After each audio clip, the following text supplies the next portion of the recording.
Boa noite, família, graça e paz da parte do nosso Senhor Jesus Cristo. Muito bom estarmos mais uma quarta-feira com vocês. Hoje, culto de quarta-feira, o culto onde nós clamamos a presença do Senhor, onde nós nos colocamos diante de Deus em oração, onde nós dedicamos a nossa vida ao Senhor, clamando pela presença do Espírito Santo, e eu quero te convidar neste momento a junto conosco a orar aí na sua casa e clamar pela presença do Espírito Santo para que ele venha ministrar os nossos corações nesta noite.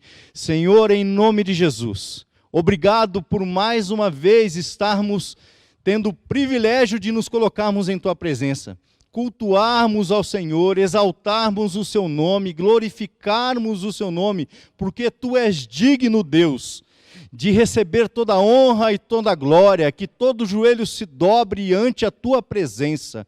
Senhor, em nome de Jesus, convidamos a presença do seu Espírito Santo. Vem, Santo Espírito do Senhor, encher os nossos corações. Estabelece, Senhor, o seu reino nesses lares. Estabelece o seu reino neste local, nesta noite, em nome de Jesus. Santo Espírito, vem encher os nossos corações. Ministra, Senhor, as nossas vidas, que toda a escama dos olhos caiam agora em nome de Jesus, que tudo aquilo que tem tapado os ouvidos para que o seu povo não escute da tua palavra, seja derrotado e seja destruído agora em nome de Jesus. Toda amarra, toda muralha levantada, Senhor, para que o seu povo não esteja em tua presença, caia por terra agora. E Deus, vem encher os nossos corações, vem ministrar as nossas vidas, Senhor. Usa os seus servos orando, falando e ministrando a tua palavra nesta noite, ó Deus, para que possamos, ó Senhor, receber de ti, em nome de Jesus, Senhor. Amém, amém e amém. E agora nós vamos ter um momento de dedicação, onde dedicamos as nossas vidas, as nossas finanças, as nossas famílias diante do Senhor, em nome de Jesus. Olá, boa noite, família linda do Senhor Jesus Cristo, graça e paz, amém? Que bom, então nós estamos aqui mais uma quarta-feira, sinal que a bênção do Senhor tem nos alcançado. E quando nós falamos de dízimo, e quando nós falamos de oferta, a melhor coisa sempre é buscar o respaldo da palavra de Deus, que é viva e verdadeira. E a palavra de Deus diz lá em Levítico 27:30, todos os dízimos da terra,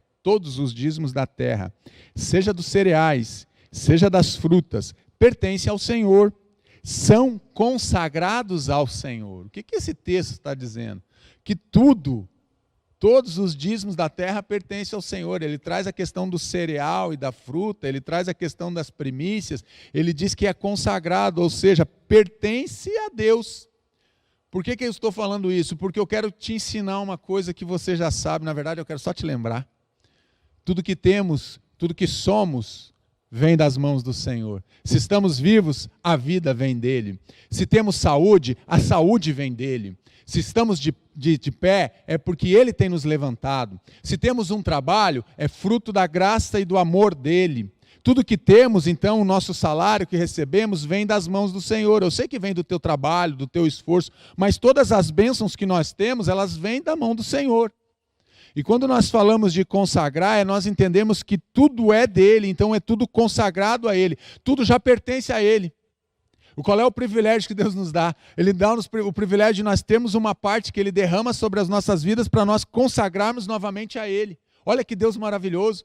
Tudo é dEle, Ele reparte com a gente e a gente consagra Ele novamente. E aí a gente fica com a bênção, porque tudo aquilo que a gente faz em ordenança, a palavra de Deus, a bênção dEle está sobre a nossa vida. Nós estamos na campanha do Alargando as Nossas Tendas. Gente, está ficando lindo esse negócio, não? Você vai ver o dia da inauguração, se Deus assim permitir. Essa pandemia já vai estar muito longe daqui, de Curitiba e de todos os países. Nós vamos poder fazer um grande culto de inauguração ali embaixo. As crianças vão ter um lugar assim maravilhoso, todo apropriado para elas. E elas vão correr, brincar, mas principalmente vão aprender da palavra do Senhor. Então não deixe de participar.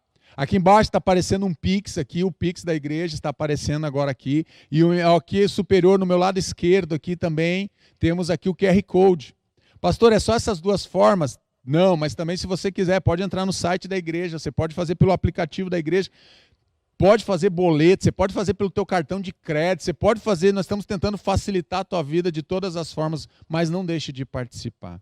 Não deixe de participar desse mover de Deus realmente, através do teu dízimo e da tua oferta. E agora eu quero te convidar, nós vamos orar por você, nós vamos orar pela tua família, nós vamos orar pela tua casa, nós vamos orar pelas tuas finanças, nós vamos orar por cura. Eu quero convidar o Cris, ele vai estar me ajudando aqui nessas orações. Nós vamos orar pelos impossíveis, nós vamos orar por tudo aquilo que tem te incomodado, mas também nós vamos agradecer.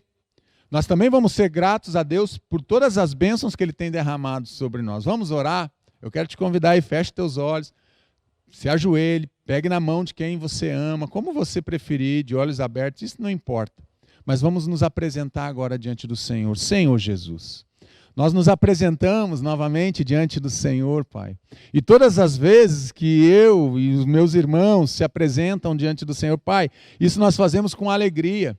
Mesmo passando momentos difíceis, mesmo passando perdas, mesmo tendo sofrimentos e algumas vezes angústias e dores. Pai, mas quando nós nos apresentamos diante do Rei dos Reis, do Senhor dos Senhores, o grande eu sou, o Todo-Poderoso, Pai, isso, o nosso coração ele é inundado pela presença do Senhor e é inundado da alegria do Senhor. Então, Pai, agora nós queremos te ser gratos, Deus, por tudo que o Senhor tem feito, por tudo que o Senhor tem derramado sobre as nossas vidas, por todo o teu amor, por todo o teu cuidado, o teu zelo, Senhor, para comigo e para com a minha casa. Muito obrigado, Senhor. Obrigado pelas bênçãos do Senhor. Obrigado pelo teu amor, mas obrigado, Pai, porque eu tenho um Pai e eu posso me voltar para o Senhor. Eu posso buscar no Senhor o socorro para a minha vida. Então agora, Pai, se inclina para essas famílias que estão clamando agora e buscando o socorro do Senhor, Pai.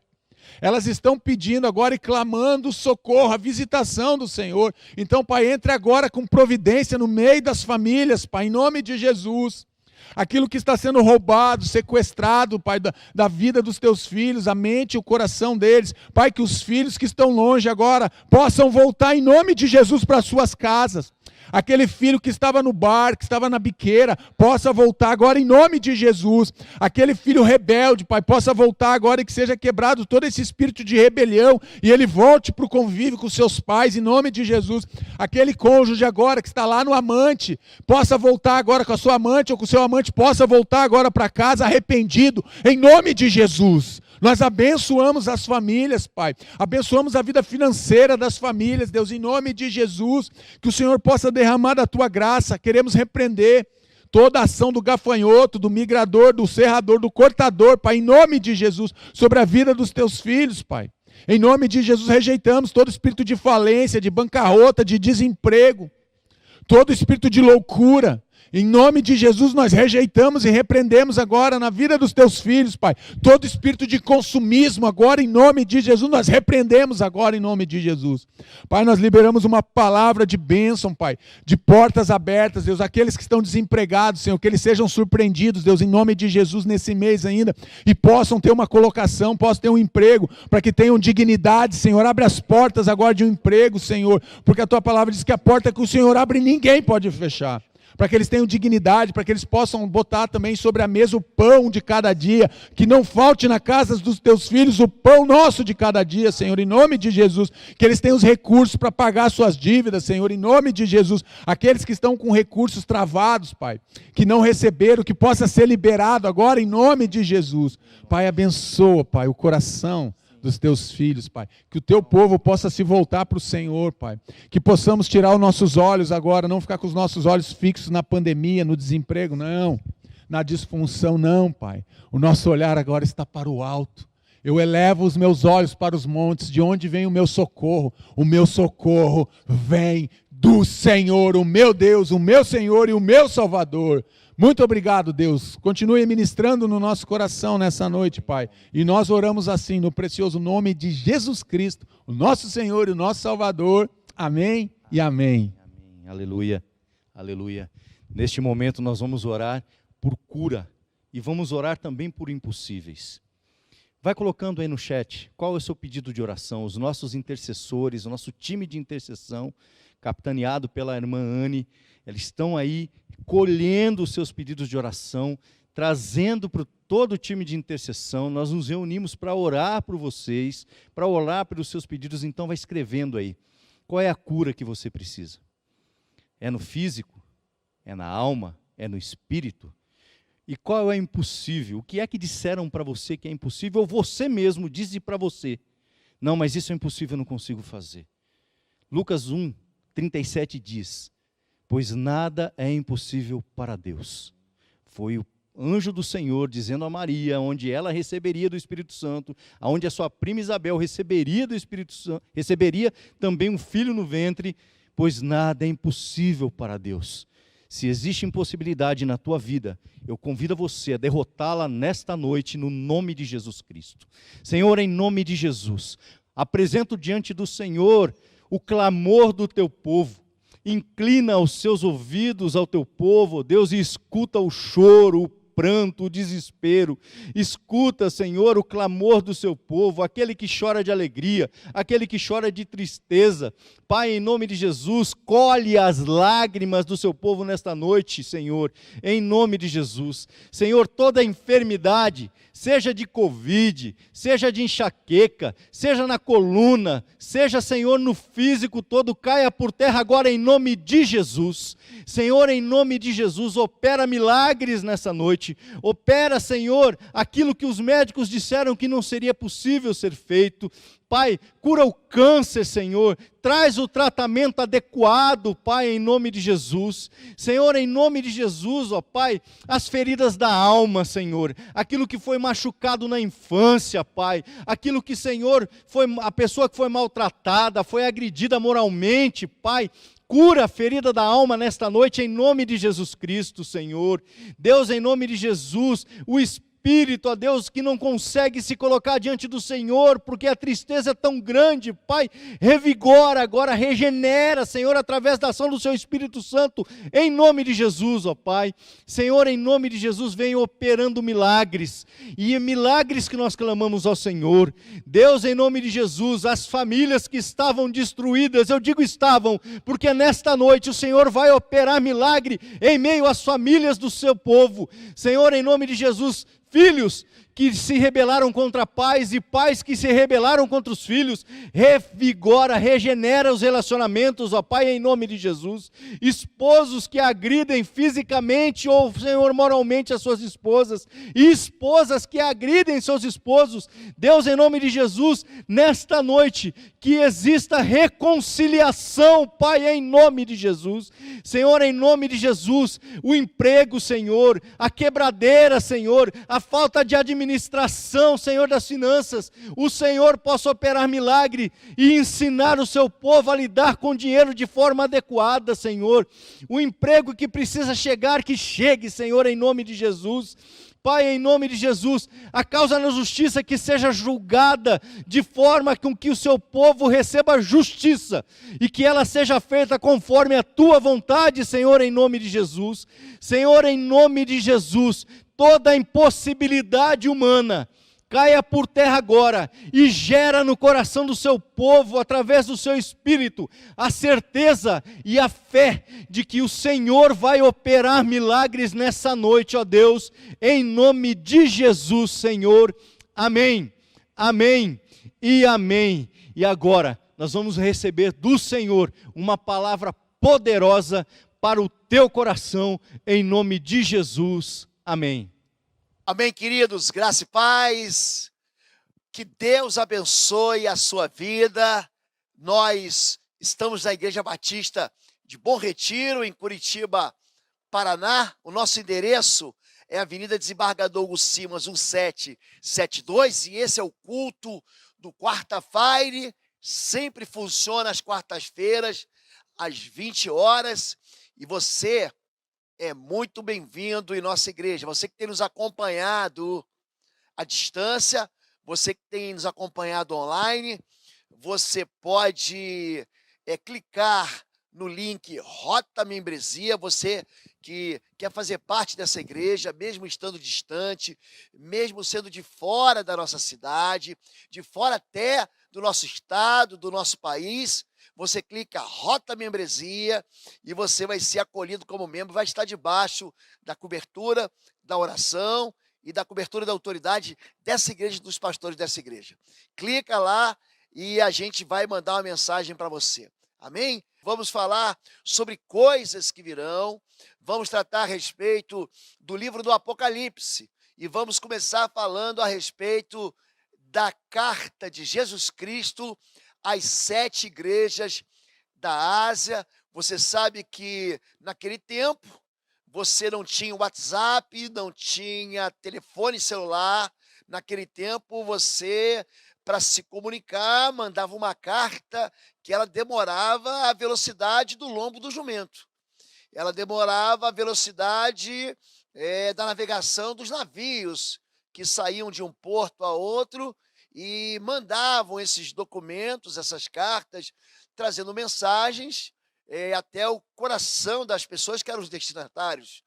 E Jesus, então, ele se revela a João na ilha de Patmos, onde João estava banido, lá ele estava excluído, segregado da igreja, para que ele, então, mandasse as 7 igrejas daquela centena que já estavam estabelecidas na região da Ásia Menor e na região ali do Crescente Fértil, sem falar naquela igreja que estava crescendo também pela Europa, que foi semeada pelo apóstolo Paulo.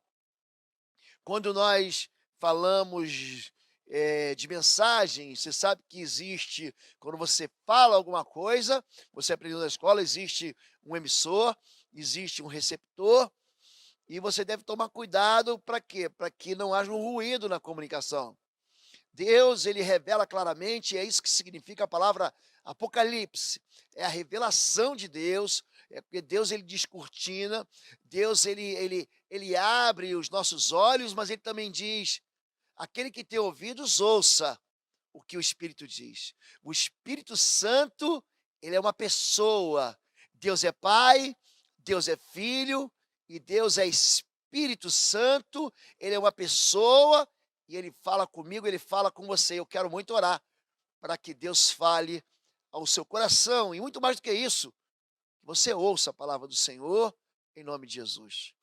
Pai querido, nós destronamos do nosso coração toda mentira, todo engano, nós anulamos o medo, nós confessamos a nossa ignorância, nós pedimos perdão ao Senhor, porque muitas vezes o Senhor tem falado ao nosso coração, o Teu Espírito tem falado ao nosso ouvido, e nós temos ignorado a Tua voz. Queremos confessar e Te pedir perdão, mas hoje, Pai, somos absolutamente abertos aqui à ministração do Teu Espírito, à voz do Senhor.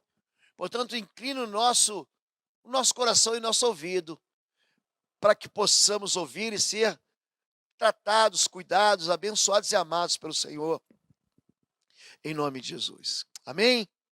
Existem 7 igrejas destinadas a essas cartas, e a primeira delas é a igreja de Éfeso, uma igreja a qual o apóstolo Paulo escreve uma carta, o próprio apóstolo Paulo ele planta a igreja na cidade de Éfeso, na sua segunda viagem missionária, no ano 52 da era cristã, ano Domini.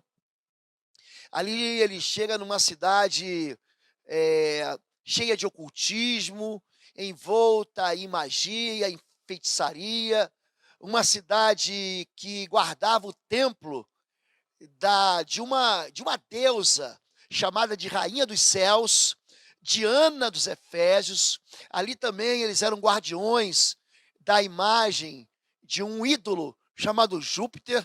Eles acreditavam que o ídolo caiu do céu, eles eram guardadores ali. É uma região ali próxima à região da Mísia. Então o apóstolo Paulo, ele opera sinais e maravilhas e estabelece aquela igreja, uma igreja que começou com o fogo do Senhor, mas uma igreja que perdeu a paixão. Você já deve ter ouvido muitas histórias, talvez você já deve ter sido vítima, ou talvez você já tenha vitimado alguém a dizer a seguinte expressão: eu não te amo mais. Ou você pode ter dizer assim: eu não estou mais apaixonado, eu não ligo mais para você. gente que foi para o altar, gente que fez promessa romântica, gente que fez jura de amor eterno, e hoje diz assim: não, não te amo mais, eu não quero mais saber de você, você não é a pessoa que eu achei que fosse. É gente que perdeu o amor. E essa carta é uma carta de Deus para uma igreja que deve reencontrar o amor perdido, a igreja de Éfeso. Então, relembrando o conceito do livro do Apocalipse, está ali em Apocalipse 1 a 3, revelação de Jesus Cristo, a qual Deus lhe deu para mostrar aos seus servos as coisas que brevemente devem acontecer, e pelo seu anjo as enviou e as notificou a João, seu servo. Bem-aventurado aqueles que leem e aqueles que ouvem as palavras da profecia e guardam as coisas nela escritas, pois o tempo está próximo. Ele termina o livro do Apocalipse do mesmo jeito que começa, em Apocalipse 22, 7, eis que cedo venho, bem-aventurado aquele que guarda as palavras da profecia deste livro. A palavra guardar aqui tem um sentido não apenas você pegar, como você guarda um livro dentro do armário, na estante, como você guarda o dinheiro na carteira, como você guarda um bem. Ele está dizendo no sentido de você guardar, mas de você operar a tua fé através de prática. Ele dá uma ideia muito clara de que ele vai voltar, e ele fala: eu estou te avisando de coisas que hão de acontecer, e vão acontecer em breve. Por isso, não se esqueça, não deixa que a amnésia tome conta da sua vida. E ele dá uma direção para quem? Para o líder da igreja, aqui designado como anjo da igreja, alguém que tem a direção do Senhor, alguém que recebe de Deus uma orientação clara para a sua igreja. Escreve ao anjo da igreja que está em Éfeso, diz aquele que tem na sua mão direita, na sua destra, as 7 estrelas, e que anda no meio dos 7 castiçais de ouro. Ele está dizendo, a mão direita, normalmente, para quem é destro, é a mão mais forte, né? É por isso que ele fala o tempo inteiro, aquele que se assenta à direita do Pai, ou seja, aquele que sustenta o braço mais forte. As 7 estrelas, o que são? São os 7 pastores, e os 7 castiçais, ou os 7 candeeiros, são as 7 igrejas: Éfeso, Esmirna, Pérgamo, Tiatira, Sardes, Filadélfia e Laodiceia. Igrejas que são igrejas geográficas, é interessante isso. As 7 igrejas são igrejas que estavam ali, geograficamente, hoje todas elas na Turquia, mas também fala de uma igreja claramente cronológica. Você vê que essas igrejas, elas se levantam. A primeira igreja de Éfeso é o primeiro impulso da igreja cristã, a igreja dos patriarcas, a igreja dos apóstolos, e depois vem a igreja de Esmirna, que foi profundamente perseguida, jogada aos leões, queimados vivos, quando eles eram enviados ali do porto de Éfeso, para que fossem queimados no Fórum Romano, ali no Coliseu, e depois levanta uma terceira igreja que acaba misturando, é a igreja de Constantino. Ele se converte. Constantino era um pagão, era um imperador, ele se converte, mas ele absorve aquela idolatria, aquela adoração mística da mitologia romana, entra dentro da igreja. Aqueles ídolos romanos acabam também se misturando à igreja de Jesus Cristo. Depois vem uma igreja que acaba tolerando falsos profetas, que é a igreja de Tiatira, uma outra igreja que tem aparência de viva, mas é morta, que é a igreja de Sardes, e uma igreja do século XIX, extremamente avivada, uma igreja sem repreensão, aquela igreja que levou o evangelho para todo mundo, ela é a igreja do século XIX, e agora estamos vivendo a igreja do fim, que é a igreja de Laodiceia, é a igreja que amornou, a igreja que está a ponto de ser vomitada da boca do Senhor. Então Deus fala para quem? Para o anjo da igreja, e ele fala sobre aquilo que vai acontecer. Eu fui arrebatado no Espírito no dia do Senhor, e ouvi de trás de mim uma grande voz, como de trombeta, que dizia: eu sou o Alfa e o Ômega, o primeiro e o derradeiro, E o que fez? Escreve-o no livro, envia-o às 7 igrejas que estão na Ásia, a Éfeso, a Esmirna, a Pérgamo e a Tiatira, e a Sardes, a Filadélfia, a Laodiceia. Escreve as coisas que tem visto, e as que são, e as que depois destas hão de acontecer. O mistério das 7 estrelas, que viste na minha destra, na minha mão direita, e dos 7 castiçais de ouro. Essas estrelas são os anjos das 7 igrejas, ou seja, os pastores, os líderes, e os 7 castiçais que viste são as 7 igrejas. Então, ele vai se apresentar sempre como alguém que tem uma resposta para a igreja, né? A igreja de Sardes, por exemplo, uma igreja morta, ele fala: eu sou aquele que vive, aquele que reviveu.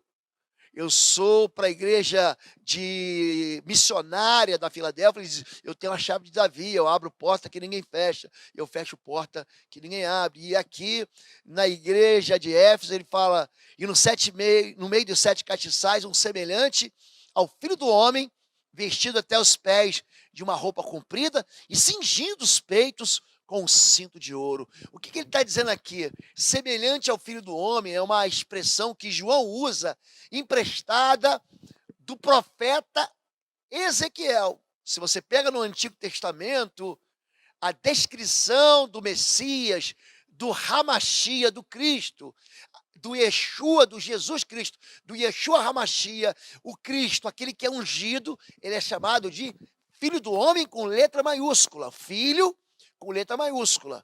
Essa é uma descrição, é um nome, eu quero chamar assim, de um apelido que é dado a Jesus Cristo. Então, ele é aquele que está com roupa comprida e cingido com os peitos com cinto de ouro, porque fala da sua realeza. O ouro anuncia o trono do rei. Apocalipse 1,13. E disse-me: que vês?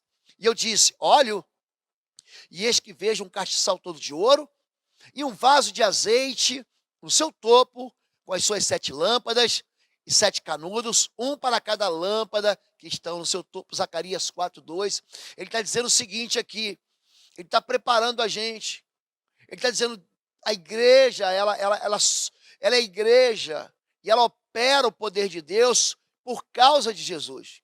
Quando ele fala: eu estou no meio, isso significa que ele que abastece a lâmpada, ele que é a energia. Hoje a gente não vive mais de energia de combustível fóssil ou de combustível vegetal. Naquele tempo era o azeite vegetal que você colocava em cima dos 7 candeeiros, ou seja, você colocava aquilo para queimar, aquele óleo queimava e dava luz. Hoje você não precisa mais disso. Hoje você tem uma lâmpada com energia elétrica e dependendo, né, da lâmpada que você usa, tem lâmpada de 40 watts, que ela dá uma luz fraca, de 60 watts, que dá uma luz mais forte, de 100 watts. Então, dependendo da quantidade de velas, seria isso, quantidade de velas, você tem a luminosidade. Aqui ele está dizendo: sou eu que dou luz, sou eu que dou combustível. Eu sou a luz no meio da igreja, eu sou o sumo sacerdote. Esse Jesus Cristo, ele anda no meio da gente. Em Levítico 26:12, a Bíblia diz: e andarei no meio de vós, e vos serei por Deus, e vós me serei por povo. Então não se engane, você está dentro da igreja, e você está reunido, não estou dizendo do templo. Há uma percepção muito enganosa de que Deus está aqui no templo. Não, Deus, ele anda no meio da gente. Quando 2 ou 3 se reúnem, ele está com a gente. Deus não é um Deus que nos abandona e fala o seguinte: ó, você veio aqui à igreja no domingo, na quarta-feira, e depois você saiu da igreja, então como se Deus ficasse na porta: tchau, volta a semana que vem. Não, Deus, ele anda no nosso meio, ele percebe, ele experimenta o que a gente experimenta, ele vê o que a gente vê. Se você anda em pecado, ele está do teu lado. Se você anda em santidade, ele está do teu lado. Então, não fique imaginando que Deus é um Deus que te abandona, é um Deus que te deixa, é um Deus que está ignorante daquilo que você está fazendo, daquilo que você está andando, ou por onde você está andando. Não é nada disso. Quando a Bíblia fala sobre estar no meio, pois o Senhor, o seu Deus, anda pelo seu acampamento para protegê-los e para entregar-lhes os seus inimigos. O acampamento terá que ser santo, para que ele não veja no meio de vocês alguma coisa desagradável e se afaste de vocês. O que afasta Deus da minha vida? O pecado. Então o pecado, ele é capaz de banir Deus da minha vida. O pecado é capaz de excluir Deus da minha vida. Quando você está em pecado, você está dando um cartão vermelho para Deus. Você está dizendo: Deus, eu não te quero aqui, porque o nosso Deus é santo e ele não pode ver o mal. O nosso Deus é absolutamente santo. Nele não há treva nenhuma, como diz 1 João, capítulo 1, verso 5. E essa cidade de Éfeso, ela vai ser marcada por uma notícia. Deus vai mandar uma carta para ela. E diz assim: escreve ao anjo, isso está em Apocalipse capítulo 2, já a partir do verso 2. Escreve ao anjo da igreja que está em Éfeso. Isto diz aquele que tem na sua destra as 7 estrelas, que anda no meio dos 7 castiçais de ouro. Conheço as tuas obras, preste atenção nisso. Conheço as tuas obras e o teu trabalho, e a tua paciência, e que não pode sofrer os maus, e puseste à prova os que dizem ser apóstolos e não são.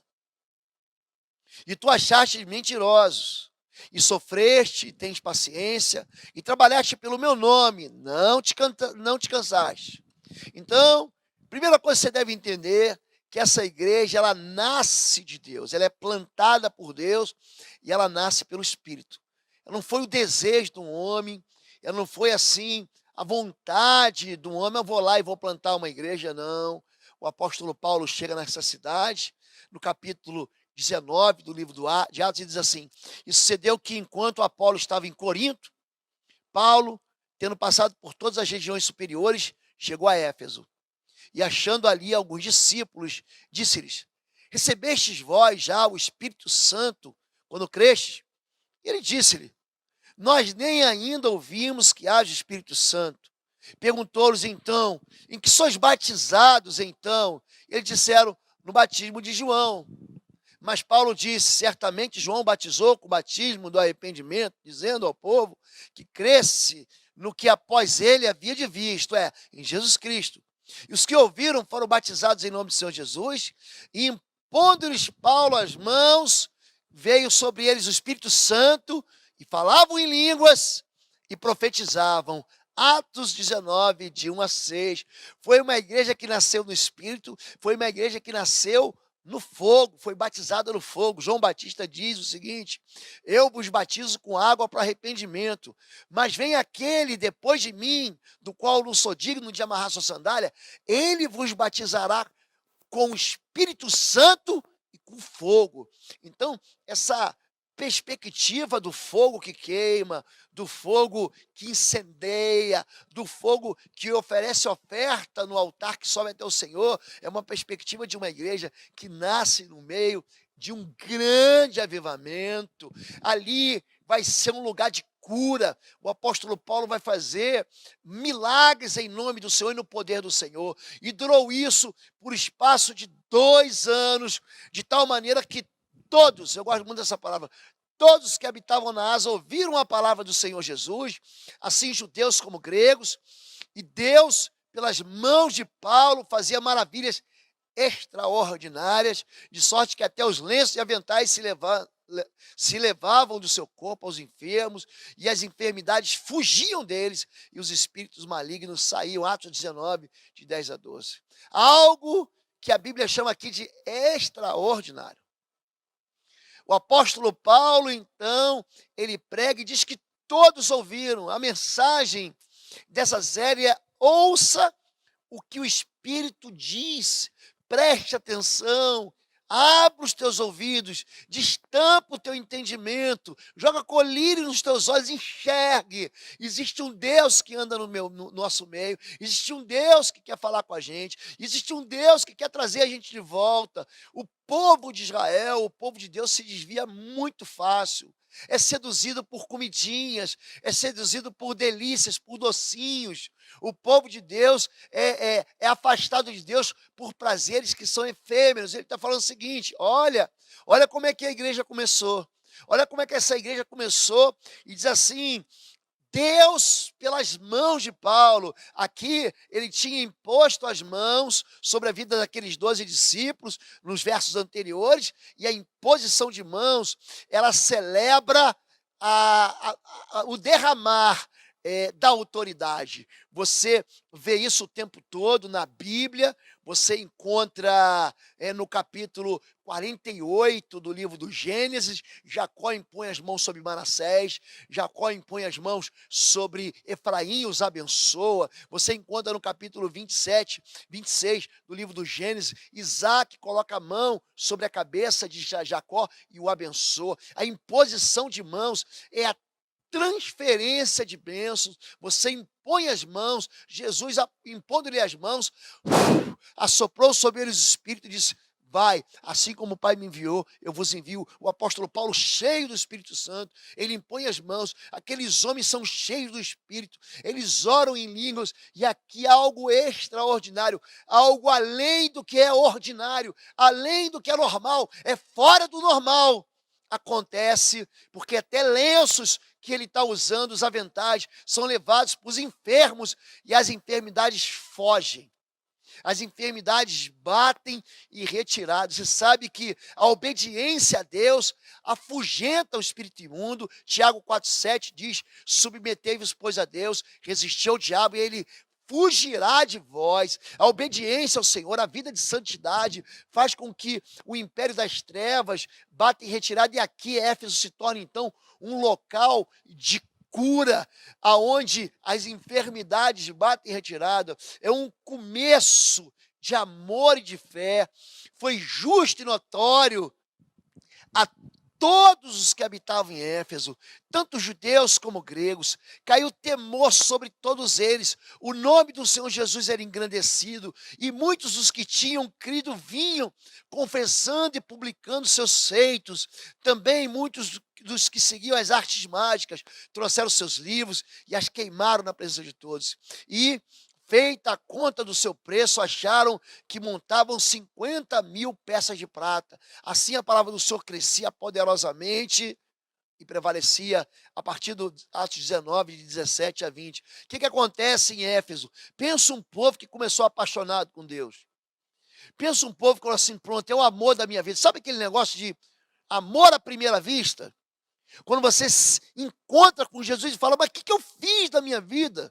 E você pega e joga tudo aquilo que não presta da tua vida fora. Você pega teus cigarros, teus cinzeiros, teus isqueiros, tuas bebidas, tuas amantes. Você pega tudo isso e joga fora. Os teus pecados, eles pegam os livros de feitiçaria, de bruxaria, de ocultismo, de magia. Eles pegam esse queimam. Gente, naquele tempo, você tem um livro, só tinha livro que era rico. Era caríssimo você ter um papiro, era caríssimo você ter um livro, e era algo que era escrito um a um, não havia imprensa. Hoje você pega a tua impressora na tua casa, se você quiser publicar um livro, você faz na tua própria impressora. Você aí já imprimiu trabalho para a escola, já um TCC, uma tese de doutorado, você faz na tua impressora num dia, na hora. Naquele tempo, você escrever um livro, levava dias. Não podia ter, haviam pessoas, escribas que faziam livro, então eles pegam, isso é que é caríssimo, 50.000 peças de prata, isso é uma fortuna para aquele tempo. Ou seja, eles se apaixonaram por Deus. Sabe quando você tem assim um monte de namoradinho, um monte de namoradinha, aí de repente você encontra aquela pessoa e fala assim: não, é ela. E você pega tudo aquilo que rouba o teu coração, tudo aquilo que seduz o teu coração, você joga fora e diz: eu quero ela para sempre. Então, é assim que a igreja nasce. A igreja nasce com uma paixão, a igreja nasce com fogo, e esse fogo, ele mostra, através de uma imitação interessante, como é que a religião, ela tenta imitar a fé em Cristo. É muito interessante, porque a igreja está operando milagres pelas mãos de Paulo, e aí alguns judeus que andavam expulsando espíritos malignos tentavam invocar o nome do Senhor Jesus sobre os endemoniados, dizendo: em nome de Jesus, a quem Paulo prega, eu lhes ordeno que saiam. Os que estavam fazendo isso eram os 7 filhos de Seva, um dos chefes dos sacerdotes dos judeus. Um dia, o espírito maligno lhes respondeu: Jesus eu conheço, Paulo eu sei quem é, mas vocês quem são? Então o endemoniado saltou sobre eles e os dominou, espancando-os com tamanha violência que eles fugiram da casa nu e feridos. Veja bem, gente, o que está acontecendo aqui. Está acontecendo pessoas que estão vendo um verdadeiro amor e estão tentando viver como crentes sem Deus, sem identidade de filhos e sem saber quem é Jesus Cristo. É gente que conhece Deus de ouvir falar. É gente que conhece Deus de notícias que deram para ele, mas ele nunca teve um encontro com Jesus. A Bíblia diz que a igreja ela tem joio e tem trigo. Tem gente que serve a Deus de verdade e tem gente que está só passeando. Eu tive um pastor que abençoou muito a minha vida. Esse pastor, ele foi pastor da Igreja Batista de Morumbi, ele foi meu professor no seminário, pastor Ari Veloso, saudoso pastor Ari Veloso, e ele dizia o seguinte para a gente: uma multidão segue a Jesus e uma multidão segue a multidão. O que você está fazendo? Não, estou indo na igreja. Você sabe que se eu for na igreja, né? Aí Deus vai ter que me abençoar, porque eu estou cumprindo a minha obrigação. Ele não vai na igreja para adorar, nem porque ele ama o Senhor. Ele vai à igreja porque todo mundo vai à igreja e acerta a igreja, então isso vira cultura, não vira fé. Esses homens, eles andavam expulsando demônios em nome de Jesus, a quem Paulo prega. Mas de repente, eles gozando dessa autoridade que o pai dele dava para eles, ele era o sumo sacerdote de Éfeso, dos judeus de Éfeso. O Espírito Imundo diz: eu conheço Jesus, eu sei quem Paulo é, e vocês quem são? Não se engane, querido. Você tem fama espiritual. O mundo espiritual sabe exatamente quem você é. Não adianta você querer fingir aquilo que você não é. Não adianta você querer imitar a religião.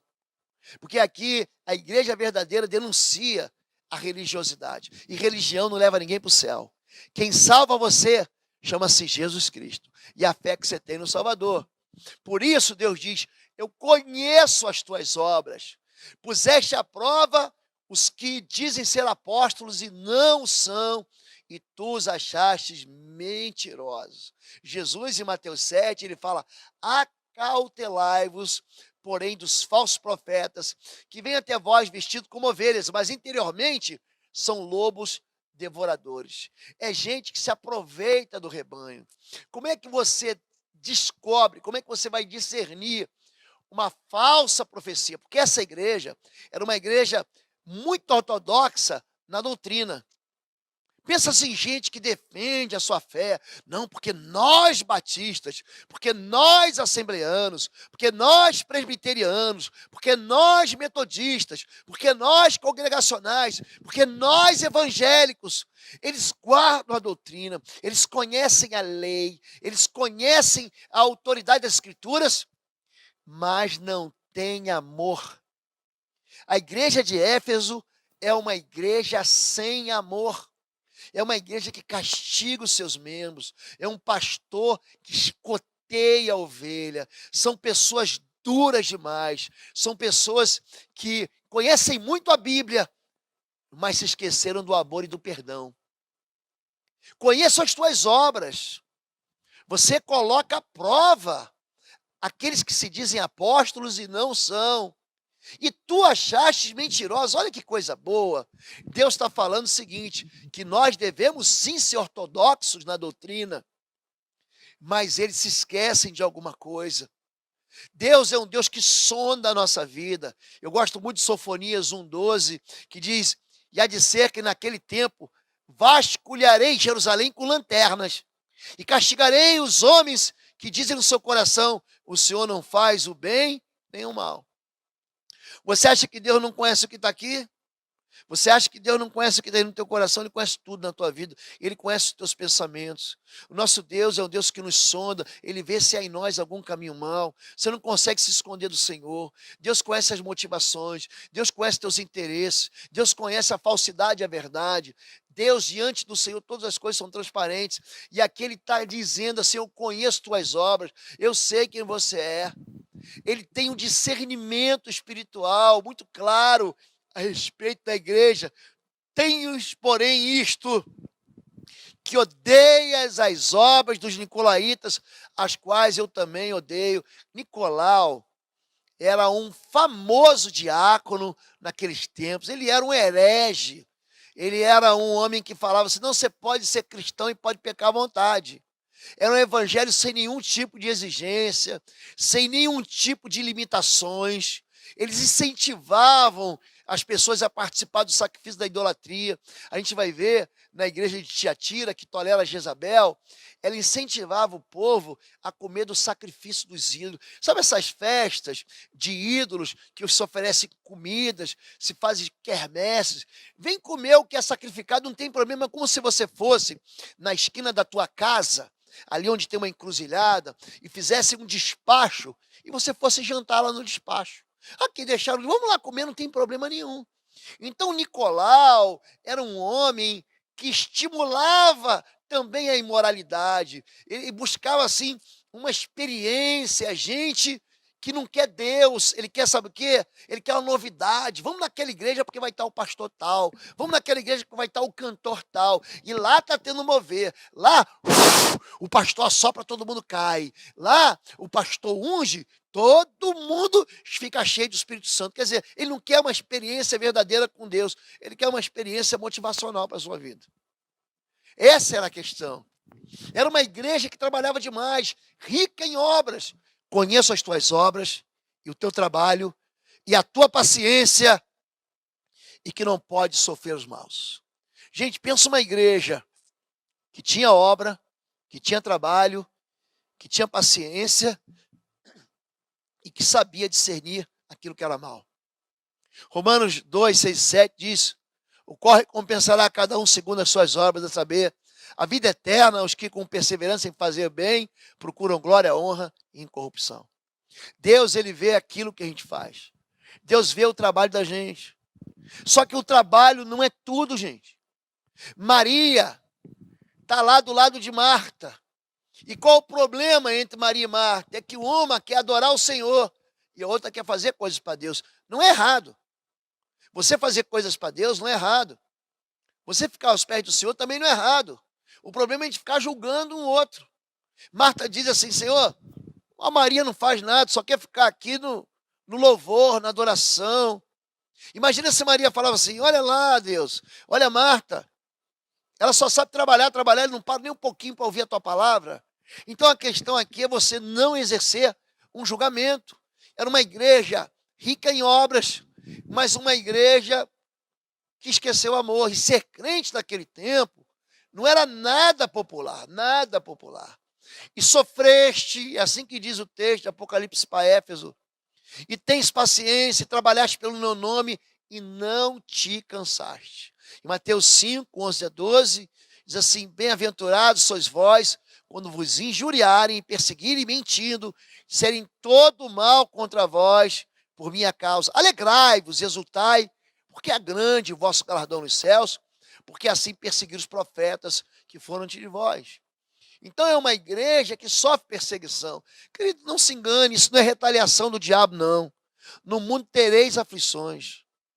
Então tem muita gente achando que está sendo perseguido, que é o cão. Não é não, é o coração mau das pessoas, é o coração invejoso, é o coração cheio de ódio. Hoje você coloca uma mensagem no canal do YouTube cheia de amor, cheia de compaixão, cheia de verdade. Tem lá o que as pessoas chamam hoje de haters. Haters é ódio. São pessoas que te odeiam porque te odeiam. Elas não gostam de você porque não gostam de você. Porque às vezes aquilo que você fala, o jeito que você fala, a maneira que você diz, ela lembra de alguém que fez o mal para ela, alguma decepção que ela tem na vida. Ela te odeia, porque você tem traços que parecem os outros, que parecem de pessoas que machucaram. E naquele tempo, ser crente não era nada popular, não, gente. Hoje, tem gente que diz assim: me converti, sou crente, vai para a mídia, vai para a televisão, aparece no rádio, vai para o programa de entrevista de TV, vai para o programa do show de calouros. Naquele tempo, ser crente era ser queimado em praça viva, isso que era ser crente. E aí, o que acontece? Depois de eles passarem por tudo isso, eles sofrem uma amnésia. Eles se esquecem do amor de Deus. Eles se esquecem a razão pela qual Deus nos chamou. Os fariseus eram assim. Eles se esqueceram a razão pela qual Deus chamou. Eles faziam obras, eles alargam os filactérios, eles se vestem como crentes, eles aumentam as suas franjas. Mas Jesus diz: vocês são por fora, são bonitos, mas por dentro vocês são podres, vocês são ossos de cadáveres. Vocês são ossos e carne podre, fedendo de cadáver. É isso que vocês são. sepulcros caiados. Vocês querem se assentar na cadeira de Moisés, mas não fazem as obras de Moisés. Quando Jesus fala sobre isso, vocês esqueceram do mais importante da lei. Vocês dão o dízimo do endro, do cominho, da hortelã, e vocês se esqueceram do mais importante, a misericórdia, a justiça e a fé. Vocês se esqueceram. Não é errado, é certo dar o dízimo, é certo você fazer o certo, mas é errado você se esquecer a razão. Qual é a razão de servir a Deus? É o amor. Essa é a amnésia do amor. O amor é a identidade do crente, gente. A gente precisa se importar com quem está fora, com quem passa fome, com quem passa frio, com quem está preso, com quem não tem, os pequeninos. Jesus diz, quando você fizeste a um dos pequeninos, você fez para mim. Um novo mandamento lhes dou, amem-se uns aos outros. Como eu os amei, vocês devem amar-se uns aos outros. Com isto, todos saberão que vocês são meus discípulos, se vocês se amarem uns aos outros. João 3, 34 a 35. Qual é a identidade do cristão? O amor. Com isso, todo mundo saberá que você é meu discípulo. Olha como é que eles se amam, mas hoje dentro da igreja as pessoas se pegam, se quebram, competem, são vaidosas, um puxa o tapete do outro, um quer o ministério do outro, um quer o lugar de posição do outro. Querido, Deus está vendo isso tudo. E aqui há uma palavra de repreensão, há uma palavra de reprovação, e há uma palavra que diz assim, eu vou tirar o candeeiro de você. Então tem muita gente que se acha que é uma bênção por aí, que fala, olha, mas ele perdeu o ministério. Deus sabe o que está fazendo. A gente não conhece o coração, mas Deus conhece o coração. Então, quando a gente fala sobre a identidade, Deus fala assim, eu quero recomeçar com você. Lembra-te, pois, de onde caíste. O filho pródigo, ele fala assim, caindo em si, ele disse, quantos empregados do meu pai têm comida de sobra e eu aqui passo necessidade? Sabe o que faz você voltar para a igreja? Fome. Fome de Deus. Sabe por quê? O que o mundo te oferece são as bolotas, são as vagens de alfarrobeira que porco come no chiqueiro. Você acha que é legal andar longe de Deus? Você acha que é legal fugir da parte de Deus? A pior coisa que tem é um homem desviado. Gente, um homem desviado é um fingido. Pensa um homem que sabe, ele já provou do mais doce sabor de servir a Deus. E ele, quando se desvia, ele começa a procurar alimento, ele não encontra, ele fala, ele cai em si. Isso é arrependimento. Jesus, ele, na parábola do filho pródigo, ele disse, esse meu filho estava morto e reviveu. Ele estava perdido e foi achado. Então, o que Deus quer? Falando aos Efésios, fala, reencontre aquilo que você perdeu. Lembra que na parábola o filho estava perdido e foi achado? A gente perde o amor. É fácil você ser um trabalhador na igreja, você ser um obreiro e não gastar 15 minutos por dia para ler a palavra de Deus e fazer um devocional. É fácil você trabalhar, construir e simplesmente fazer porque você quer fazer e se esquecer do amor que você deve ter, do relacionamento com Deus. Então Jesus fala assim, recomece do começo, arrepende. Disse-lhe Pedro, arrependei-vos cada um de vós, sejam batizados em nome de Jesus Cristo. Atos 2:38 é o anúncio do início da igreja. Como é que a igreja cresce? Começa se arrependendo. A igreja diz que o arrependido, ele não se arrepende apenas, ele não foge apenas da consequência do pecado, ele foge do pecado. Porque tem muita gente que chora por lágrima de crocodilo. Tem gente que só chora lágrima de crocodilo. Ele fica triste, ele não fica triste porque ele pecou, ele fica triste porque ele não vai poder mais saborear o pecado. Está lá o casal de namorados, vivendo uma vida ilícita e imoral, e aí é descoberto, o pastor diz, vocês vão separar, o pai e mãe separam outro.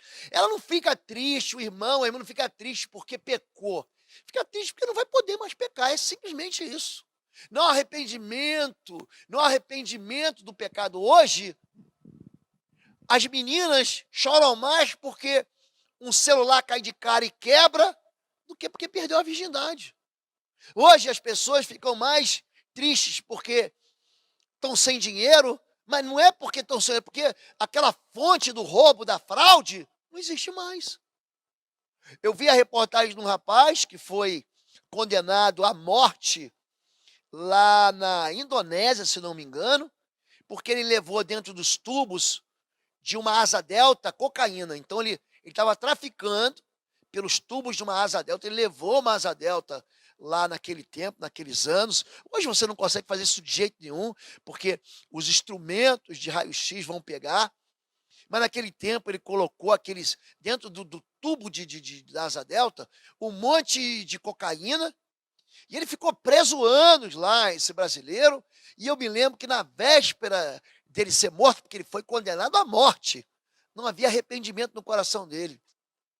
E o repórter pergunta assim, você está arrependido? Valeu a pena? Ele falou assim, eu só me arrependo de não ter escondido melhor a cocaína. Ou seja, ele não se arrependeu, é gente que chora, mas não chora por causa do pecado, não há arrependimento, ele chora porque não tem mais prazer. O fruto do arrependimento é uma mudança de vida, gente. E a palavra de Jesus para quem muda de vida é, o teu destino não é essa terra, o teu destino é o céu. O teu destino não são essas pedras desse mundo. Eu vou voltar, escute o que Deus está falando. Quem tem ouvidos, ouça. O melhor que você pode conquistar nessa terra não é comparado ao que Deus tem para você no paraíso, no céu. Nem um olho ouviu, nem um ouvido ouviu, e a mente do homem não consegue imaginar o que Deus preparou no céu. Existe algo além da compreensão. O apóstolo Paulo, ele é arrebatado, ele é levado ao terceiro céu. Ele fala, eu vi coisas inefáveis que não é lícito ao homem falar. A manifestação do céu é algo maravilhoso, então não se encante com esse mundo. O teu coração não deve estar aqui nesse lugar. O teu coração deve estar pronto, sabe para onde? Para subir ao céu. Sabe por quê? Porque Apocalipse 4:1, a partir de Apocalipse 4, não se fala mais em igreja. Você sabia disso? O livro do Apocalipse fala que a igreja vai ter um fim no último versículo de Apocalipse 3. Depois de Apocalipse 3, quando entra em Apocalipse 4:1, a igreja não existe mais. A igreja foi arrebatada, a igreja subiu. Sobe aqui, eu vou te mostrar as coisas que vão acontecer. A perspectiva do profeta, de João, não é mais uma perspectiva de quem olha de baixo para o céu, de baixo para o lado. É alguém que olha de cima para baixo. A igreja subiu. Então ele fala o seguinte, o teu lugar não é aí, o teu lugar é aqui. Volta às obras que praticava. Assim do Senhor, ponde-vos nos caminhos e vede, perguntai pelas veredas antigas, qual é o bom caminho e andai por ele e achareis descanso para as vossas almas. Converte-nos a ti, Senhor, e seremos convertidos. Renova-nos como dantes. Quem tem ouvidos para ouvir, ouça. O teu coração não pode ser tão insensível assim. Volte para o Senhor. Volte para os braços do Senhor. Abandone a tua iniquidade. Para de experimentar de relacionamento em relacionamento, de paixão em paixão, de amor em amor, de trabalho em trabalho, de obra em obra. O teu lugar é o lugar dos vencedores. Ele vai encerrar dizendo, ao que vencer, dar-lhe-ei a comer da árvore da vida, que está no paraíso de Deus. Deus, ele quer dizer para você o seguinte, tem algo melhor para você experimentar, tem algo melhor para você comer. Ao que vencer, vai receber da árvore da vida. Sabe onde é que está? Lá no paraíso de Deus. Há uma promessa de Jesus. Há uma promessa de Jesus para aquele homem na cruz. Ainda hoje estarás comigo no paraíso. Hoje é o dia que Deus convida você para você reencontrar o amor perdido pelo Pai. É para você voltar ao primeiro amor. Para você dizer para Deus, Deus, eu me enganei, eu me prostituí com esse mundo. Esse mundo parecia tão colorido, mas hoje eu quero voltar para o Senhor. A carta de Jesus para a igreja de Éfeso é uma carta para um ex-amante, é uma carta para um ex-marido, para uma ex-esposa que se afastou dele.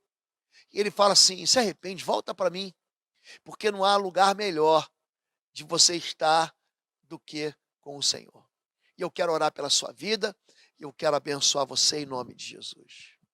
Se você hoje volta para Jesus, se você quer de novo o fogo do Senhor no teu coração, se você quer voltar às experiências que teve no início da sua caminhada cristã, se você quer voltar àquela vida de busca da palavra de Deus, se você quer voltar para o braço do Pai como um filho pródigo que sai do chiqueiro e volta para dentro da casa onde há festa, porque há mais festa no céu por um pecador que se arrepende do que por 99 justos que não precisam de arrependimento. Você é a razão de Jesus Cristo ter vindo aqui. Jesus veio aqui, sabe por quê? Por causa de você. Jesus sangrou na cruz por causa de você. Jesus foi chicoteado, tomou surra de varas. Jesus recebeu uma coroa de espinhos que sem sangrar a sua cabeça. Jesus, ele caminha no Gólgota. Jesus é cravado, executado numa cruz por causa de você. Esse é o tamanho do amor de Deus pela sua vida. Não sei se você é pai. Se você é pai e ama o seu filho, talvez você entenda o tamanho do amor desse Deus. Você entregaria o seu filho para morrer por alguém? Você deixaria o seu filho ser espancado? Você deixaria o seu filho ser chicoteado? Você deixaria o seu filho apanhar de varas? Você deixaria o seu filho ser pendurado por cravos, por pregos numa cruz? Para salvar alguém que não presta? Querido, sabe quem é que não presta? É a gente. Nós somos pecadores. Por isso, arrependa-se. Pratique as primeiras obras. Volte ao primeiro amor. Sabe por quê? Porque Deus diz: cedo venho. Cedo venho. Se você não consegue ver os sinais dos tempos, os sinais dessa pandemia, Jesus vai voltar como um ladrão na noite. E a minha oração é que você não seja pego de surpresa. Amém? Eu quero te abençoar em nome de Jesus. Pai querido, tua palavra é viva, tão viva ontem, no passado, para aquela igreja de Éfeso quanto é hoje. Nós, de fato, muitas vezes nos orgulhamos da nossa fé, da nossa doutrina, da nossa denominação, da maneira como nós cremos na Bíblia, da maneira como nós somos religiosos, mas nos esquecemos do Senhor, nos esquecemos de que o Senhor é aquele que anda no meio da igreja para derramar óleo e azeite em nós. Nós esquecemos que é o Senhor que dá vida, que é aqui que Deus ordena a vida e a bênção para sempre. Nós esquecemos do amor. Nós esquecemos da razão pela qual nós servimos ao Senhor na igreja, porque trabalhamos, porque nos esforçamos, mas esquecemos do primeiro amor. Pai, leva-nos de volta ao lugar do arrependimento, leva-nos de volta ao lugar onde o Senhor foi e nunca deveria ter sido, deixar de ser o número 1 na nossa vida, o único pelo qual nosso coração bate mais forte. Nós queremos confessar nosso pecado e queremos entregar de novo a nossa vida. Não queremos deixar de nos preocupar com a tua palavra. Queremos ser ortodoxos, mas também queremos ser amorosos. Queremos nos preocupar com os outros, mas também queremos andar contigo. Pai, em nome de Jesus, nós queremos sim comer da árvore da vida. Nós queremos sim nos alimentar do Senhor e da eternidade que o Senhor propõe por Jesus Cristo.